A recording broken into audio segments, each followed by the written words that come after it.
Ibu, Bapak, Saudara-saudari, para suster, para romo, anak-anak remaja yang terkasih, selamat pagi, salam sehat, dan semoga kita semua senantiasa bersyukur dan bergembira menyambut hari yang baru. Dan bagi yang sedang sakit, tetap penuh pengharapan akan kesembuhan dan belajar untuk menyerahkan diri juga ke dalam tangan Tuhan, ke dalam berkat-Nya. Hari ini kita akan bersama-sama merenungkan dari Injil Matius bab 10 ayat 1 sampai 7.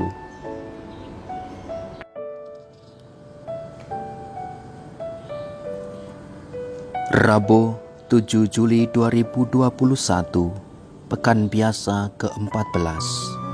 Kita akan mendengarkan Injil suci menurut Matius bab 10 ayat 1 sampai dengan 7. Pada suatu hari Yesus memanggil ke-12 murid-Nya dan memberi mereka kuasa untuk mengusir roh-roh jahat dan melenyapkan segala penyakit serta segala kelemahan. Inilah nama ke-12 rasul itu. Pertama, Simon yang disebut Petrus dan Andreas saudaranya, Yakobus anak Zebedeus dan Yohanes saudaranya, Filipus dan Bartolomeus, Thomas dan Matius pemungut cukai, Yakobus anak Alfeus dan Tadeus, Simon orang Zelot, dan Yudas Iskariot yang mengkhianati Yesus. Ke-12 murid itu diutus oleh Yesus, dan ia berpesan kepada mereka, "Janganlah kalian menyimpang ke jalan bangsa lain atau masuk ke dalam kota Samaria, melainkan pergilah kepada domba-domba yang hilang dari umat Israel. Pergilah dan wartakanlah, kerajaan surga sudah dekat." Demikianlah sabda Tuhan. Terpujilah Kristus.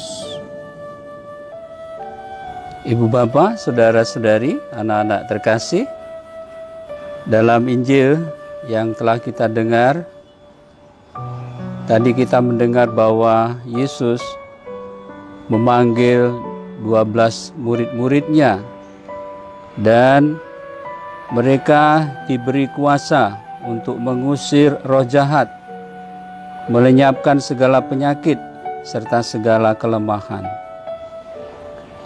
Kalau dikatakan murid-murid-Nya, itu berarti panggilan yang umum untuk kita semua. Dan itu berarti juga kita terkait di dalamnya. Kita semua dipanggil.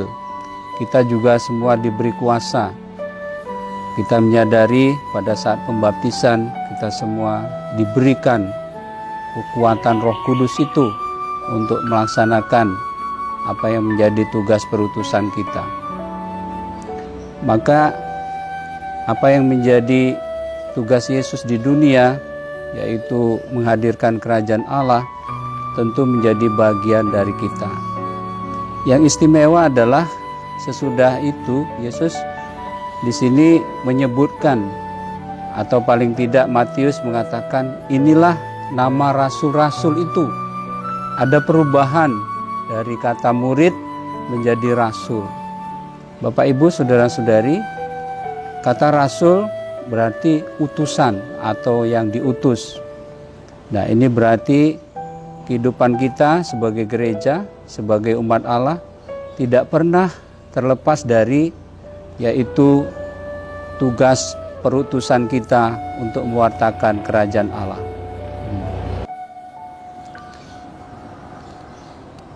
Dan pertama-tama memang yang diutus oleh Tuhan Yesus adalah 12 rasul. Dan kita semua ambil bagian di dalam iman para rasul itu. Dan kita sadari bahwa Tuhan di dalam hal ini memanggil kita pribadi lepas pribadi dengan segala macam latar belakangnya. Itu dibuktikan dengan bagaimana tadi dalam perikop Injil disebutkan nama-nama 12 rasul itu dengan kekasannya. Misalnya tadi dikatakan yang pertama itu Simon yang disebut Petrus.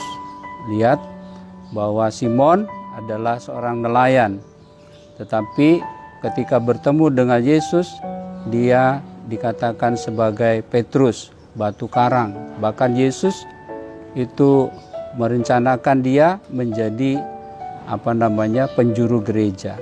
Di atas batu karang inilah akan kudirikan gerejaku.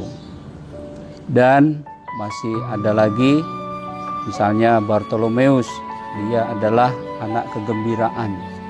Jadi memang dengan nama-nama itu diperhatikan latar belakang dan juga siapa sejatinya diri masing-masing dari para rasul itu.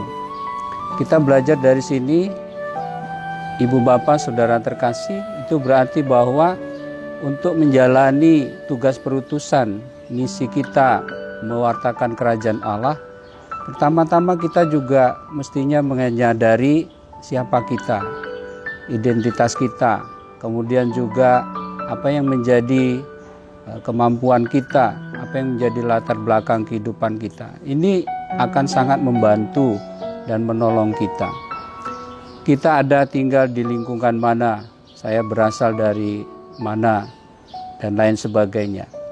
Nah, Ibu Bapak, Saudara-saudari, anak-anak yang dikasih Tuhan, maka penting sekali dari pengenalan diri itu kita tumbuh menjadi pribadi yang utuh, menjadi pribadi yang mempunyai integritas, sehingga apa yang kita wartakan itu sungguh dapat dipercaya.